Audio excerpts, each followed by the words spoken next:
friends, again welcome to my channel. Today we are going to discuss about one of the important topic, that is the Shigellosis, which is one of the important foodborne infection. Now firstly discussing about the Shigellosis, it is important to know what is meant by the foodborne infection. These foodborne infections, these are the infections which are occurred as a result of consumption of a contaminated food material which is maybe contaminated by the pathogenic microorganisms. Such type of the infections, these are called as the foodborne infection, within which the food acts as a vehicle responsible for transferring these pathogenic microorganisms within our body. Okay, now we are switch over to the our important topic, that is the Shigellosis. So this Shigellosis, it is caused due to the consumption of these microorganisms, that is the genus Shigella, members of the genus Shigella, that is within which there is the involvement of the 4 different strains, that is the Shigella flexneri, Shigella boydii, Shigella sonnei and the Shigella dysentery. These 4 strains of the Shigella genus, these are responsible to cause this foodborne infection within the human beings. Now, along with that, all of these 4 strains, these are having ability to produce a potent form of exotoxin, which is the carbohydrate repeat protein complex. But in that case also, it is responsible for causing the foodborne infection, not the foodborne intoxications. Okay. Now, again, this Shigellosis species or this genus Shigella, it is responsible to causing the gastrointestinal tract infection. Gastrointestinal tract infection, which is resulted within the bacillary dysentery. That is the Shigellosis. It is also known as the bacillary dysentery. Now we are switch over to the characteristics of this genus Shigella, within which the most important, it is the Gram's nature of this genus. That is mostly these are gram-negative rods. The bacteria, that is the Shigella bacteria, these are the gram-negative rods.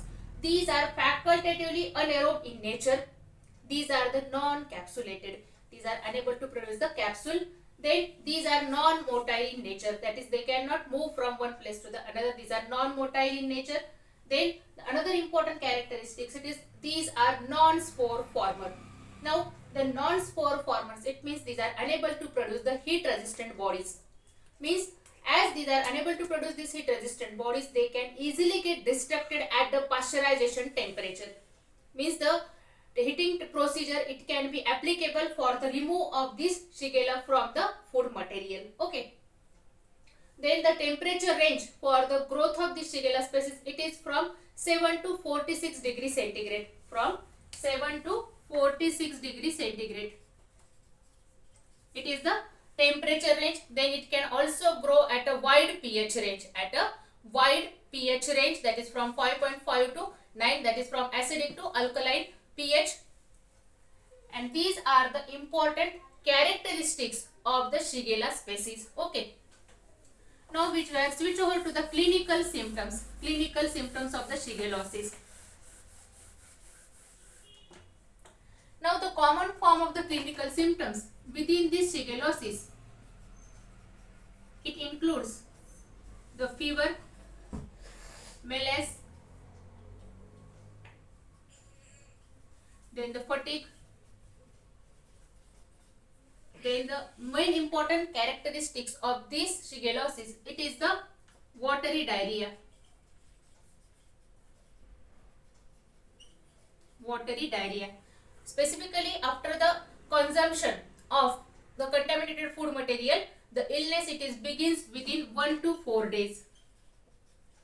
It begins within 1 to 4 days. Or in other words, we can say that the incubation period for this Shigellosis infection, it is 1 to 4 days. And it maybe remains for up to the 4 to 7 days. Again, it is also the self-limiting in certain cases. In the severe cases, there may be the requirement of the medication. Again, along with that, firstly this infection, these are started with the watery diarrhea, and then it is get progresses within the bloody diarrhea. Bloody diarrhea. And within this influence of that, there may be the presence of the mucus and the pus within that discharges through the during the diarrhea. Along with that, within some patients, there may be the observation of the neurological disorders. Neurological disorders. It is not common only within certain persons. persons, there may be the observation of this neurological disorder, which includes the lethargy and the irregular movement of the bodies. Irregular movements of the body. Irregular movements of the body. Then the vomiting, it is also the common symptom within the shigellosis. These are the common clinical symptoms which are observed within the shigellosis. Now the next point, it is what are the sources of these microorganisms within the shigellosis, means which are the sources responsible for introducing this Shigella species within the food material. Sources. Now majorly the main reservoir of the Shigella species, it is the human intestine. As this Shigella species, these are from the family Enterobacteriaceae, like that of the E. coli and the Salmonella species. These are also the member of the family Enterobacteriaceae, so they can easily grow inside the human intestine. They can tolerate the bile salt like that of the other species. So majorly the human intestine, it is acts as a common reservoir for this Shigella species. Then through the fecal or oral route, there may be the transmission of the Shigella species from the infected person. Then through the person to person contact, majorly there may be the transfer of this Shigella species. Now the infected persons, they are responsible. These infected persons, they are responsible for transducing these microorganisms within the food material, specifically within the infected persons or the stools of the infected persons. Within stools of the infected persons, there is the presence of this Shigella species. So the flies which are acts as a vector, majorly these flies, if they are in contact with this stools of the infected person, and then they are transfer these Shigella species from these stools to the food material or through the water samples, there is the transmission of this Shigella species. Means there is the possibility of chances from the through the fecal and oral route, there is the contamination of the food sample. Then along with that, majorly the stools, it is also acts as a vehicle which is responsible for transferring these microorganisms within the food material through the flies and the person to person contact. Through that also there is the transmission of this species, it can be possible. Again, if the contaminated water sample, it is also utilized by the farmers for the irrigation of vegetables and the fruits. Through that also there is the contamination of food material. So these are acts as a different sources which are responsible for transferring these causative agent of the Shigellosis species, Shigellosis disease within the food sample. Okay. Now the last point within our discussion, it is how there is the treatment of this Shigellosis.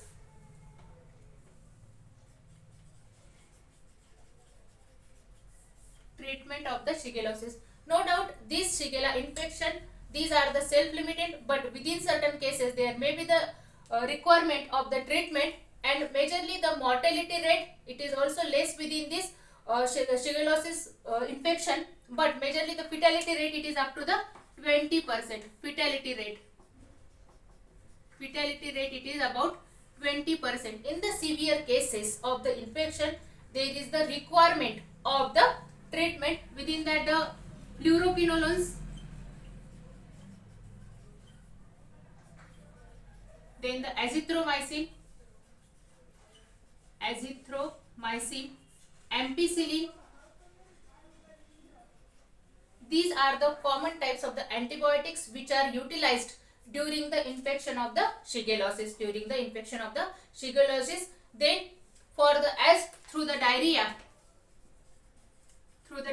there is the removal of number of the electrolytes, or there is the reduction within the electrolytes within our body. So majorly the ORS, it is given, or the intravenous injections, these are given for the maintenance or the balancing of the electrolytes. So it is the whole information about the Shigellosis. So if you like this video, please subscribe my channel and also share this video with your friends. Thank you.